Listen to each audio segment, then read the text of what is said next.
Episode हुआ PTI का वो तो नाकाम हो गया, इसका एतराफ कर लिया, पीटीआई ने खुद से कर लिया, खान साहब ने कर लिया। अब 3 दिन का अल्टीमेटम है।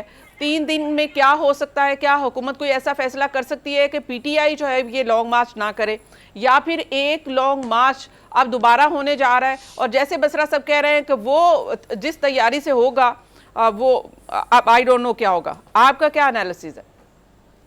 देखें, जब ये पीडीएम निकली थी और आगे आती थी फिर डिस्पर्स हो जाती थी, वो नाकाम नहीं थे। मेरी नजर में पीटीआई का ये जो जलसा था लॉन्ग मार्च, ये नाकाम नहीं है।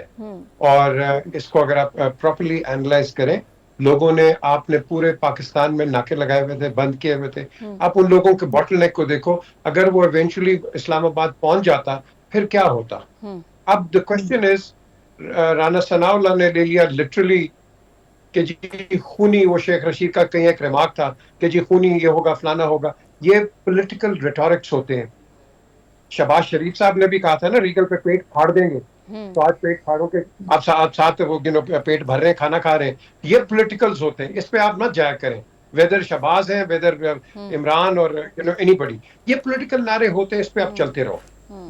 पहले कहा कि जी आप जलसा करें, बिल्कुल आए, हम आपको पानी भी पिलाएंगे, सबीले लगाएंगे, फर्स्ट एड देंगे।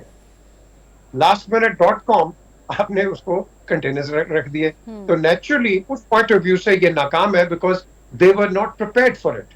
अगर उनको पता होता कि भाई अगर ये होना है, नेचुरली जब ये होता है तो एक बड़े क्राउड के अंदर टीयर गैस भी चलती है, लेकिन ये तैयार नहीं थे।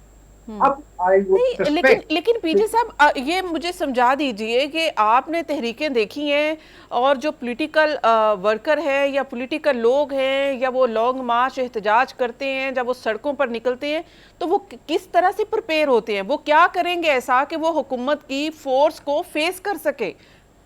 देखें, ये ऐसी कोई बात नहीं होती है।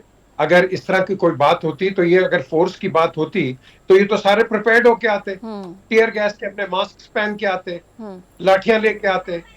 अगर इन्होंने वायलेंस ही करना था तो ये इस तरह आते। ये तो एक एहतजाज करने आए हैं, जो इनका राइट है, जो पीडीएम का भी राइट था पहले, इनका भी राइट है। अब ये अपने राइट को एक्सरसाइज करने आए हैं, लेकिन आगे इनको फोर्स मिली है। आप लाहौर में देखो वो यास्मीन राशिद के साथ क्या हुआ है, जस्टिस नासरा इकबाल के साथ क्या हुआ है, हमाद असर के साथ क्या हुआ है, कराची में आप देखो। I mean this is not the way political systems work. मैंने पहले भी एहतजाज किया था। लेकिन जाहिर है कि जब हुकूमत को खतरा दिखाई दे रहा था, और जब ऐसी सिचुएशन थी कि अगर इमरान खान साहब अपनी स्ट्रेटजी में कामयाब हो जाते हैं तो फिर हुकूमत के ऊपर मजीद प्रेशर होगा। पहले जो जलसों की वजह से प्रेशर आया था, अब उसको किसी न किसी तरह से ब्रेक करना था, जिसमें वो अब ये लग रहा है कि वो उस सिनेरियो में कामयाब दिखाई दे रहे हैं कि अब मोमेंटम थोड़ा सा कम हुआ है, मॉरल भी डाउन हुआ है। अब देखें कि अब इमरान खान साहब खुद भी कहीं ना कहीं वो कहते हैं कि उनको भी शायद अपने लीडर से मायूसी हुई है। नहीं, देखें, बात सुने, आप दोनों साइड आप देखेंगे, शहबाज शरीफ भी बैकफुट पे हुए। अब उन्होंने पहले तो कहा था कि हम इलेक्शन ही नहीं कराएंगे, अब एक कमेटी तश्कील कर रहे हैं, अच्छी बात है। इमरान खान भी बैक ऑफ कर गए, उनका मौका है कि भाई आप उनको इलेक्शन डेट दे दो, and that's the end of it, खत्म होगी बात। लेकिन ये जो कन्फ्रंटेशन है, ये दोनों के लिए खराब है। ये खराब है, लेकिन मुल्क और मैशत और कौम और आवाम के लिए तो बहुत खराब है, और जिस रियासत के लिए ये लड़ रहे हैं उसी रियासत को नुकसान पहुंचेगा।